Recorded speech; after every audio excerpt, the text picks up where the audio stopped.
ಇನ್ ಮುಂದಕ್ಕೆ ಎಲ್ಲ ಒಗ್ಗಟ್ಟಿಂದ ಇರೋಣ, ಒಗ್ಗಟ್ಟಿಂದ ಹೋಗೋಣ. ಬಟ್ ಈ ಒಗ್ಗಟ್ಟು ಹೆಂಗಿರ್ಬೇಕು, ನಾನು ಕೆಲಸದಲ್ಲಿ ತಪ್ಪು ಮಾಡ್ಬಿಟ್ಟು ಬಂದ್ ನಾನು ಸಪೋರ್ಟ್ ಮಾಡಿದ್ರೆ ನಾನು ಬರಲ್ಲ. ಕೆಲಸದಲ್ಲಿ ನೇರವಾಗಿ ಕೆಲಸ ಮಾಡ್ಬಿಟ್ಟು ನಿಂತ್ಕೊಳ್ಳಿ ಅಂದ್ರೆ ಬೇಕಾದ್ರೆ ನಿಂತ್ಕೊಂತೀನಿ. ನಾನು ಮೊದ್ಲಿಂದ ಇದು ಕೆಲಸ ಮಾಡೋದಕ್ಕೆ ಏನೋ ತೊಂದ್ರೆ ಇದೆ ನನ್ ಕರೀರಿ, ಕೆಲಸ ಮಾಡಿದಿರ ತೊಂದ್ರೆ ಮಾಡ್ಕೊಂಡು ಕರೆದೇ ಬರಲ್ಲ ನಾನು, ಇದಂತೂ ಗ್ಯಾರಂಟಿ. ಇಲ್ಲಿ ಯಾವುದೇ ಅಧಿಕಾರಿಗಳ ಮೇಲೆ ನಮ್ಗೆ ದ್ವೇಷ ಬೇಡ. ನಮ್ಗೆ ಆಗ್ಬೇಕಾರಂತ ವಿಚಾರಗಳು, ನಮ್ಗೆ ಆಗಬೇಕಾದ ಬೆನಿಫಿಟ್ಸ್ ಅಷ್ಟು ಮಾತ್ರ ಹೋರಾಟ ಮಾಡೋಣ. ಯಾವ್ದು ವ್ಯಕ್ತಿಗತವಾಗಿ ನಮ್ಗೆ ಯಾರ ಮೇಲೇನು ದ್ವೇಷ ಬೇಡ. ಇಲ್ಲಿ ಎಲ್ಲ ಒಟ್ಟಿಗೆ ಇರೋಣ, ಮಾಡೋಣ, ಇವ್ರ ಜೊತೆ ಸಪೋರ್ಟ್ ಮಾಡೋಣ, ಎಲ್ಲ ಹೋಗೋಣ. ಏನಪ್ಪಾ ಕರೆಕ್ಟಾ ಎಲ್ಲಾರು? ಎಲ್ರಿಗೂ ನಮಸ್ಕಾರ. ನಮಸ್ಕಾರ. ಮೊದಲಿಗೆ ನಮಗೆ ನಿಮ್ ಸಪೋರ್ಟ್ ಏನು ಬೇಕಾಗಿಲ್ಲ. ಎಲೆಕ್ಷನ್ ನಲ್ಲಿ ನಿಮ್ ಸಪೋರ್ಟು ಕೇಳೋದಿಕ್ಕೆ ನಾವು ಇಲ್ಲಿ ಬಂದಿಲ್ಲ. ನಿಮ್ ಸಮಸ್ಯೆ ಇದೆ, ಈ ಸಮಸ್ಯೆ ನೀವು ನಮ್ಮ ಅಣ್ತಮ್ಮಂದ್ರೆ, ನಿಮ್ ಸಮಸ್ಯೆಗಳಾಗಿದೆ, ಅಕ್ಕಂಗಿರು ಅಣ್ತಮ್ಮಂದ್ರು, ಈ ಸಮಸ್ಯೆ ಇದು ಸರ್ಕಾರ ಈ ಸಮಸ್ಯೆ ಸೃಷ್ಟಿ ಮಾಡಬಾರ್ದು, ನಿಮ್ಗೆ ಅನ್ಯಾಯ ಆಗಿದೆ, ನ್ಯಾಯ ಕೊಡಿಸ್ಬೇಕು ಅನ್ನೋ ಒಂದು ಸಾಧ್ಯ ಆದ್ರೆ ಕೊಡ್ಸೋಣ ಅಂತ ಬಂದಿರುವಂತದ್ದು. ನಮ್ಗೆ ನಿಮ್ ಸಪೋರ್ಟ್ ಯಾವಾಗ ಬೇಕು? ಇವಾಗ ನಿಮ್ಮ ಪರವಾಗಿ ನಾವೇನಾದ್ರು ಮಾತುಕತೆಗೆ ಹೋದಾಗ್ಲೋ ಅಥವಾ ವಿಚಾರ ಹೋದಾಗ್ಲೋ ಒಂದು ಒಗ್ಗಟ್ಟಲ್ಲಿರ್ಬೇಕು ಅಷ್ಟೇ. ಗೊತ್ತಾಯ್ತೇನ್ರಮ್ಮ? ಒಗ್ಗಟ್ಟಲ್ಲಿರ್ಬೇಕಪ್ಪ. ಒಬ್ರು ಎತ್ತು ಏರಿಗೆ ಕೋಣ ನೀರಿಗೆ ಅನ್ನೋ ತರಕ್ ಆಗ್ಬಾರ್ದು, ಒಂದೊಂದ್ ಕಡೆಗೆ ಒಂದೊಂದು ಎಳಿಬಾರ್ದು. ಮತ್ತೆ ಆಗ್ಲಾ ನಮ್ ವಿಚಾರ ಹೇಳಿದೀವಿ, ಸರ್ಕಾರ ತಾತ್ಕಾಲಿಕ ನೇಮಕಾತಿಗಳನ್ನು ಮಾಡ್ಕೊಳ್ಳುವಾಗ್ಲೂ ಒಂದಷ್ಟು ಪ್ರೊಸೀಜರ್ ಫಾಲೋ ಮಾಡ್ಬೇಕು. ಆದ್ರೆ ದಿನಗೂಲಿ ನೌಕರರಂತ ಮಾಡ್ಕೊಂಡು 20 ವರ್ಷ 25 ವರ್ಷ 30 ವರ್ಷ ಕೆಲಸ ಮಾಡಿದ್ದಾರೆ ಪ್ರಾಣಿಗಳ ಜೊತೆಗೆ. ಅವ್ರಿಗೆ ಇವತ್ತು ಅವ್ರಿಗೆ ಯಾವ್ದೇ ಬೇರೆ ಉದ್ಯೋಗ ನೋಡ್ಕೊಳಕ್ ಆಗ್ಲಿಲ್ಲ. ಈಗ ವಿಲೇಜ್ ಅಕೌಂಟೆಂಟ್ ಆಗಿ ಸೆಕ್ರೆಟರಿ ಅಂತಾರಲ್ಲ ಹಳ್ಳಿಗಳಲ್ಲಿ, ವಿಲೇಜ್ ಅಕೌಂಟೆಂಟ್ ಆದ್ಮೇಲೆ 10-12 ವರ್ಷ ಆದ್ಮೇಲೆ ಅವರು ರೆವಿನ್ಯೂ ಇನ್ಸ್ಪೆಕ್ಟರ್ ಆಗ್ತಾರೆ. ಇನ್ನೊಂದು 5-10 ವರ್ಷ ಆದ್ಮೇಲೆ ಇನ್ನೊಂದು ಪೋಸ್ಟ್ ಹೋಗ್ತಾರೆ. ಅದಾದ್ಮೇಲೆ ಶಿಸ್ತೆದಾರು ಆಗ್ತಾರೆ.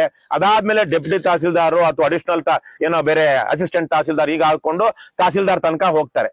ನೀವೇನಾಗಿದ್ದೀರಾ? ಏನ್ ಕೆಲ್ಸಕ್ಕೆ ಸೇರ್ಕೊಂಡ್ರು ಅದೇ ಕೆಲಸದಲ್ಲಿ ಇದ್ದೀರಾ ಸಾಯೋ ತನಕ. ಸಾಯೋ ತನಕ ಅಂದ್ರೆ ರಿಟೈರ್ಡ್ ಆಗೋ ತನಕ. ಈಗ ಅವ್ರಂತವ್ರ ಪಾಪ ಮೊನ್ನೆ ಸತ್ತೋಗಿದ್ರೆ ಸಾಯೋ ತನಕ ಅಂತಲೇ ಹೇಳ್ಬೋದು. ಅದೇ ಕೆಲಸ. ನಿಮಗೆ ಆ ಕೆಲಸ ಬಿಟ್ಟು ಬೇರೆ ಕೆಲಸ ಮಾಡೋದಿಕ್ಕೆ ಈಗ ಒಂದಷ್ಟು ವಯಸ್ಸಾದ್ಮೇಲೆ ಅದು ಆಗೋದಿಲ್ಲ. ಬೇರೆ 40-45 ವರ್ಷ ಆದ್ಮೇಲೆ ಬೇರೆ ಯಾವ ಫ್ಯಾಕ್ಟ್ರಿ ಕರ್ಕೊಳ್ತಾರೆ? 22-23 ವರ್ಷ ಆಗಿರೋರು ಇವ್ನ್ ಕಲ್ಸಿ ಇನ್ನೊಂದು 20 ವರ್ಷ ನಮ್ ಜೊತೆಗೆ ಇಟ್ಕೊಳ್ಬಹುದು ಅಂತ ಕರ್ಸ್ಕೊಳ್ತಾರೆ. ನಿಮ್ 40-45 ವರ್ಷ 50 ವರ್ಷ ಆಗಿರೋ ಒಂದು ಫ್ಯಾಕ್ಟ್ರಿ ಕರ್ಸ್ಕೊಂಡು 5-6 ವರ್ಷ ಆಗೋಷ್ಟೊತ್ತಿಗೆ ಅವನಿಗೆ ಕೆಲಸನೂ ಟೈಮ್ ಮುಗ್ದಿರುತ್ತೆ, ವಯಸ್ಸು ಮುಗ್ದಿರುತ್ತೆ, ಕಾಲೇನು ಬಂದಿರುತ್ತೆ. ಹಾಗಾಗಿ 5-15 ವರ್ಷ ಆದ್ಮೇಲೆ ಅದೇ ಕೆಲಸದಲ್ಲಿ ಇದಾನಂದ್ರೆ ಅವ್ರು ಬಹುತೇಕವಾಗಿ ಬೇರೆ ಕೆಲಸ ಮಾಡೋಕ್ಕೂ ಆಗೋದಿಲ್ಲ. ಸರ್ಕಾರ ಇವತ್ತು ಇದನ್ನೆಲ್ಲ ಗಮನಿಸ್ಕೊಂಡು ನಿಮ್ಮನ್ನ ರೆಗ್ಯುಲರೈಸ್ ಮಾಡಿ ಸರ್ಕಾರಿ, ಯಾಕಂದ್ರೆ ನೀವು ಮಾಡ್ತಾ ಇರೋದು ಸಾರ್ವಜನಿಕ ಸಂಸ್ಥೆಯಲ್ಲಿ, ಪ್ರೈವೇಟ್ ಕಂಪನಿ ಅಲ್ಲ. ಬರೀ ಲಾಭಕ್ಕಾಗಿ ಯಾರನ್ನ ಹೆಂಗ್ ಬೇಕಾದ್ರೂ ನಾನು ದುಡಿಸ್ಕೊಳ್ತೀನಿ ಅದಕ್ಕೂ ಅವಕಾಶ ಇಲ್ಲ. ಇವತ್ತು ಒಂದು ಫ್ಯಾಕ್ಟ್ರಿ ಮಾಡಿದ್ರು ಕಾನೂನಿನ ಪ್ರಕಾರನೇ ಸಂಬಳ ಕೊಡ್ಬೇಕು. PF ESI ಎಲ್ಲ ಕೊಡ್ಬೇಕು. ನಿಮ್ಗೆ ಅದು ಇದ್ದಂಗಿಲ್ಲ. ಇದೆಯಾ ESI? ಇದೆಯಾ? ಆ ತರಕ್ಕೆ ಅವೆಲ್ಲ ಕೊಡ್ಬೇಕು ಕಾನೂನುಬದ್ಧವಾಗಿ. ಆದ್ರೆ ಒಂದ್ ನಿಮಿಷ ಇರೋಣ, ಕೂತ್ಕೊಳ್ಳಪ್ಪ. ನಿನಗೆ 21,000 ಮುಗಿದ್ಮೇಲೆ ನಿನಗೆ CGS. ಸೊ ಎಷ್ಟೋ ಜನಕ್ಕೆ ನಿಮಗೆ ಸೌಲಭ್ಯಗಳು ಇಲ್ಲ. ರಿಟೈರ್ಮೆಂಟ್ ಬೆನಿಫಿಟ್ಸ್ ಅಂತಾರೆ, ಏನು ನಿವೃತ್ತಿ ಆದ್ಮೇಲೆ ಏನೋ ಒಂದಷ್ಟು ದುಡ್ಡು ಬರೋದು ಅಥವಾ ಏನಂತಾರೆ ಅದು ಪಿಂಚಣಿ ಬರೋದು, ಪೆನ್ಷನ್ ಬರೋದು, ಅದು ಇಲ್ಲ. ಸರ್ಕಾರ ಯಾವುದೇ ಜನರನ್ನ ನೇಮಕಾತಿ ಮಾಡ್ಕೊಂಡ್ರೆ ಅವ್ರಿಗೆ ಅವರ ಪೂರ್ಣ ಹೊಣೆ ಸರ್ಕಾರದ್ದಾಗ್ಬೇಕು. ಇವತ್ತು ನಿಮ್ಗೆ ಅದಾಗಿಲ್ಲ. ನೀವೆಲ್ಲ ಇಡೀ ದೇಶದಲ್ಲೇ ಅತ್ಯಂತ ಒಳ್ಳೆ ಝೂ ಅಂದ್ರೆ ಯಾವುದು? ಬನ್ನೇರುಘಟ್ಟ ಝೂ. ಬನ್ನೇರುಘಟ್ಟ ಝೂ ನಲ್ಲಿ ಕೆಲಸ ಮಾಡೋರು ಅಲ್ಲಿರೋ ಪ್ರಾಣಿಗಳಿಗಿಂತ ಕಡೆಯಾಗಿರ್ತಾರೆ. ಅಂದ್ರೆ ನೀವು ನೋಡ್ಕೊಳ್ಳೋ ಪ್ರಾಣಿಗಳಿಗೆ ನೀವು ಚೆನ್ನಾಗಿ ನೋಡ್ಕೊಳ್ತೀರಾ. ಆದ್ರೆ ಪ್ರಾಣಿಗಳು ನೋಡ್ಕೊಳ್ಳೋ ಮನುಷ್ಯರನ್ನ ಹಾದಿ ಬೀದಿಲಿ ಹೋಗೋ ನಾಯಿಗಳ ತರ ನೋಡ್ಕೊಳ್ತಾರೆ, ಪ್ರಾಣಿಗಳ ತರ ನೋಡ್ಕೊಳ್ತಾರೆ ಅಂತ ಹೇಳಕ್ಕಾಗಲ್ಲ. ಯಾಕಂದ್ರೆ ನೀವು ಪ್ರಾಣಿಗಳನ್ನ ಮುತುವರ್ಜಿಯಿಂದ ನೋಡ್ಕೊಳ್ತೀರಲ್ಲ. ಇದು ತಪ್ಪಬೇಕು, ಈ ಶೋಷಣೆ ತಪ್ಪಬೇಕು. ಅದಕ್ಕೆ ನೀವೆಲ್ಲ ಹೋರಾಟ ಮಾಡಿದೀರಾ. 8ನೇ ತಾರೀಕು ಒಂದು ಕೇಸ್ ಇದ್ದಂಗಿದೆ, ಅದ್ರಲ್ಲಿ ಬರುತ್ತೆ. ಮತ್ತೆ ಅದನ್ನ ಬಿಟ್ಟು ಹೊರತುಪಡಿಸಿ ಆ ಕೇಸ್ ಯಾರಿಗ ಅಪ್ಲೈ ಆಗುತ್ತೋ ಅದನ್ನ ಹೊರತುಪಡಿಸಿ ಒಂದಷ್ಟು ದಿನಗೂಲಿ ನೌಕರು ಇದಾರಲ್ಲ, ಎಲ್ರಿಗೂ ಒಂದಷ್ಟು ನ್ಯಾಯ ಆಗ್ಬೇಕಲ್ವಾ. ಆಮೇಲೆ ಸರ್ಕಾರ ನೇಮಕಾತಿ ಮಾಡ್ಕೊಳ್ಳುವಾಗ ನಮ್ಮಲ್ಲಿ ರಿಸರ್ವೇಶನ್ ಇರುತ್ತೆ. ಜನರಲ್ ಕ್ಯಾಟಗರಿ ಇರೋರ್ಗಿಷ್ಟು, SC-ಗಿಷ್ಟು, ST-ಗಿಷ್ಟು, ಆಮೇಲೆ OBC-ಗಿಷ್ಟು ಅಂತ ಆ ರೀತಿನಲ್ಲಿ ಉದ್ಯೋಗ ಕೊಡ್ಬೇಕು. ಇವಾಗ ದಿನಗೂಲಿ ನೌಕರ ನೇಮಕ ಮಾಡ್ಕೊಳ್ಳೋದಿಕ್ಕೆ ಅವೆಲ್ಲ ನೋಡೋದಿಲ್ಲ. ಯಾರು ಸಿಗ್ತಾರೋ ಯಾವ್ದೋ ಏಜೆನ್ಸಿ ಮೂಲಕ ಹೆಂಗೋ ತಗೊಂಡ್ಬಿಡ್ತಾರೆ. ಆಮೇಲೆ ಅವ್ರನ್ನ ರೆಗ್ಯುಲರೈಸ್ ಮಾಡ್ಬೇಕು ಅಂದ್ರೆ ಇದೆಲ್ಲ ಬರುತ್ತೆ. ಯಾವ್ದು ರಿಸರ್ವೇಶನ್, ಇಷ್ಟು ಜನ ಈ ಕ್ಯಾಸ್ಟ್ಗೆ ಇಷ್ಟು ಕೊಡ್ಬೇಕು ಅಂತ. ಅವಾಗ ಇದು ಕೂಡ ಇವ್ ತಗೊಳ್ಳೋವಾಗ ಆಗಿಲ್ವಲ್ಲ. ಹಾಗಾಗಿನೇ ಸರ್ಕಾರ ಬೇಕು ಅಂತ ಇದನ್ನ ಮುಂದೆ ಇಟ್ಕೊಂಡು ರೆಗ್ಯುಲರೈಸ್ ಮಾಡಕ್ ಆಗೋದಿಲ್ಲ, ನಿಮಗೆ ಸರ್ಕಾರಿ ನೌಕರರನ್ನು ಪರಿಗಣಿಸೋದಿಕ್ ಆಗೋದಿಲ್ಲ ಅಂತ ಹೇಳ್ತಾರೆ. ಏನ್ ಬೇಕಾದ್ರೂ ಮೋಸ ಮಾಡೋದಿಕ್ಕೆ ಇವತ್ತು ಸರ್ಕಾರಗಳು ವ್ಯವಸ್ಥೆಗಳು ಸಿದ್ಧ ಇದ್ದಾವೆ. ಹಾಗಾಗಿ ಆಗ್ಲೇ ನಾನು ಹೇಳ್ದಂಗೆ ಏನಾದ್ರೂ ಟೆಂಪ್ರರಿ ತಗೊಂಡಾಗ ಯಾರೋ ಒಬ್ರು, ಈಗ ಯಾರೋ 4 ಜನ ಇದಾರೆ ಕೆಲಸ ಮಾಡೋರು, ಇಬ್ರು ಯಾವ್ದೋ ಕಾರಣಕ್ಕಾಗಿ ಬಿಟ್ರು, ಇನ್ನಿಬ್ರು ಬೇಕಲ್ವಾ. ಇವತ್ತು ಅದು ಸರ್ಕಾರ ಮಾಡ್ದಂಗೆ ಪ್ರೊಸೀಜರ್ ಮಾಡಿ ಅಪ್ಲಿಕೇಶನ್ಗೆ ಕರೆದು ಇಂಟರ್ವ್ಯೂ ಮಾಡಿ ಎಕ್ಸಾಮ್ ಇಟ್ಟು ಮಾಡಕ್ ಆಗಲ್ವಲ್ಲ. ತಕ್ಷಣಕ್ಕೆ ಯಾರಿಬ್ರು ತಗೊಳ್ಬೇಕಲ್ಲ, ಅದು ಪರವಾಗಿಲ್ಲ. ಅದು 6 ತಿಂಗಳು 1 ವರ್ಷನೋ ಕೊಟ್ಟು ಮಾಡ್ತಾರೆ. ಈಗ ನಾನು ಅಮೆರಿಕದಲ್ಲಿ ಕೆಲಸ ಮಾಡ್ತಾ ಇದ್ದೆ, ಒಂದು ಉದಾಹರಣೆ ಹೇಳ್ತೀನಿ. ನನಗೆ ನನ್ನ ಜೊತೆಗೆ ಪರ್ಮನೆಂಟ್ ಆಗಿ ಕೆಲಸ ಮಾಡ್ತಿದ್ದವನ್ಗೆ ಎಷ್ಟು ಕೊಡ್ತಾ ಇದ್ರು ಅದಕ್ಕಿಂತ ಡಬಲ್ ಕೊಡ್ತಾ ಇದ್ರು ನನಗೆ.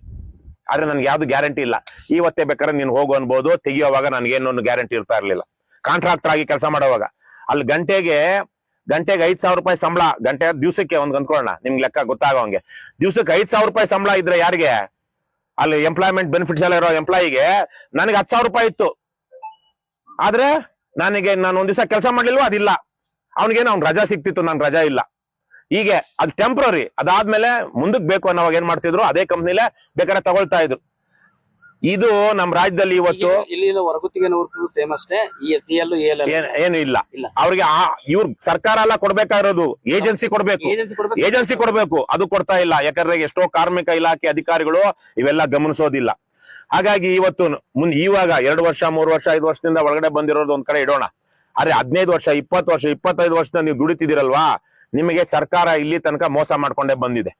ಅದ್ ಯಾರಾದ್ರೂ ಇರ್ಲಿ, ಅರಣ್ಯ ಇಲಾಖೆ ಅಧಿಕಾರಿಗಳಿರ್ಬಹುದು, ಮಂತ್ರಿಗಳಿರ್ಬಹುದು, ಅಥವಾ ಇನ್ಯಾರೋ ಇರಬಹುದು, ಸರ್ಕಾರ ಇಷ್ಟು ದೀರ್ಘಾವಧಿ ಕಾಲದಲ್ಲಿ ಯಾರನ್ನೇ ಆಗ್ಲಿ ಕೆಲ್ಸಕ್ಕೆ ಇಟ್ಕೊಂಡು ದಿನಗೂಲಿ ನೌಕರರಾಗಿ ಮಾಡೋದಿದೆಯಲ್ಲ, ಅದು ಪರಮ ಪಾಪದ ಕೆಲಸ, ಅದು ನೀಚ ಕೆಲಸ. ಆ ತರ ಮಾಡುವಂತ ಸರ್ಕಾರಗಳಲ್ಲ, ಅವು ಶೋಷಣೆ ಮಾಡುವಂತಹ ದುಷ್ಟ ಶಕ್ತಿಗಳು. ಆ ನಿಟ್ಟಿನಲ್ಲಿ ಕಾನೂನಾತ್ಮಕವಾಗಿ ನಿಮ್ಗೆ ಏನ್ ಸಹಾಯ ಬೇಕೋ ಅದ್ ನಾವು ಮಾಡ್ತೀವಿ. ಅದ್ರ ಜೊತೆಗೆ ಅಧಿಕಾರಿಗಳ ಜೊತೆನು, ಈಗ ಯಾರೋ ಒಬ್ರು ಆಫೀಸರ್ ಇಬ್ರು ಸಿಕ್ಕಿದ್ರು, ಇಲ್ಲ 8ನೇ ತಾರೀಕು ನಡೆಯುವಂತ ಕೇಸ್ ಏನಿದೆ ಅವತ್ತು ಇವ್ರ ಪರವಾಗಿ ಬರೋ ಚಾನ್ಸ್ ಇದೆ, ಇವ್ರ ಪರವಾಗಿ ಆಗುತ್ತೆ ಅಂತ ಹೇಳ್ತಾ ಇದ್ರು. ಸರಿ, ಅವ್ರ ಪರವಾಗಿ ಆದ್ಮೇಲೆ ಮುಂದಕ್ಕೇನು ಮಿಕ್ಕವ್ರದೇನು, ಅವ್ರು ಅದನ್ನೇ ಹೇಳ್ತಾ ಇದ್ದೆ ನಾನು ಅವ್ರಿಗೆ. ನೋಡಿ, ಇಲ್ಲೊಂದ್ 100 ಜನ ಇರ್ತಾರೆ, 100 ಜನನು ಸೇರಿ ನನ್ಗೆ 1 ಕೋಟಿ ಕೊಡ್ಬೇಕು ಅಂತ ನಾನು ಎಕ್ಸ್ಪೆಕ್ಟ್ ಮಾಡ್ತೀನಿ. ಯಾಕಂದ್ರೆ ಒಂದ್ ಕೆಲಸ, ಒಳ್ಳೆ ಕೆಲಸ ಆಗ್ತಾ ಇದೆಯಲ್ಲ, ಗೌರ್ಮೆಂಟ್ ಕೆಲಸ ಆಗ್ಬಿಡ್ತಲ್ಲ ಇವಾಗ. ಹಾಗಾಗಿ ಅವ್ರು ಕೊಡ್ಲಿಲ್ಲ ಅಂದ್ರೆ, ನನ್ನ ಮಕ್ಳು ಕೊಡ್ಲಿಲ್ವಲ್ಲ, ನಾನು ಅಪೀಲ್ ಹೋಗ್ತೀನಿ. ಇದು ನಡೀತಾ ಇರೋದು ಗೌರ್ಮೆಂಟ್ ಗಳಲ್ಲಿ. ಅಪೀಲ್ ಕೋರ್ಟ್ ಹೇಳಿದ್ಮೇಲೆನು, ಒಂದ್ ಹಂತದ ಕೋರ್ಟ್ ಹೇಳಿದ್ಮೇಲೆ ಅಪೀಲ್ ಹೋಗೋದಕ್ಕೆ ಅವಕಾಶ ಇದೆಯಲ್ಲ. ಯಾಕೆ ಹೋಗ್ತಾರೆ ಅಪೀಲು? ಲಂಚ ಕೊಟ್ಟಿಲ್ಲ ನಮಗೆ, ಇವ್ರಿಗೇನೋ ಯಾವ್ದೋ ಮೊನ್ನೆ ಒಬ್ಬ ಲೋಫರ್ ನಮ್ಮ ಮನೆ ಹತ್ರನೇ ಒಬ್ಬ ಹೇಳ್ತಾ ಇದ್ನಂತೆ, ಅಯೋಗ್ಯ ವಾಲಂಟ್ರಿ ಕೆಲಸ ಮಾಡೋದಕ್ಕೆ ಬಂದಿರೋನು, ನಾನೆಲ್ಲ ಇದ್ ಮಾಡ್ತಾ ಇದ್ದೀನಿ, ನಿಮ್ಗೇನೋ ಅನುಕೂಲ ಮಾಡ್ಕೊಡ್ತೀನಿ, ನನ್ಗೆ ಇವಾಗ ಕೆಲಸ ಇಲ್ಲ, ರಿಟೈರ್ಡ್ ಆಗ್ಬಿಟ್ಟಿದ್ದೀನಿ, ಹಾಗಾಗಿ ನೀವು ತಿಂಗಳು ನಾನು ನೋಡ್ಕೊಳ್ಬೇಕು ಅಂತಾನಂತೆ. ಬಂದಿರೋದು ಸೇವೆ ಮಾಡೋದಿಕ್ಕೆ, ಅವ್ನು ಇಲ್ದಿದ್ರು ಬೇರೆ ಯಾರೋ ಮಾಡ್ತಾ ಇದ್ರು. ಈ ತರ ಲೋಫರ್ಗಳು ಅವ್ರೇನು ರಿಟೈರ್ಡ್ ಆಗಿ ಸಾಯೋದಿಕ್ ನಾಳೆ ನಾಳಿದ್ದ ಸಾಯೋ ಅಂತ ಹಲ್ಕಾಗಳೇ ಹಿಂಗ್ ಮಾಡ್ತಾರೆ. ಇವತ್ತು ಗೌರ್ಮೆಂಟ್ ಕೆಲಸದಲ್ಲಿ ಇರೋರು ಸುಮ್ನೆ ಇರ್ತಾರೇನಪ್ಪ? ಅಪೀಲ್ ಯಾಕೆ ಹೋಗೋದು? ಸರ್ಕಾರಿ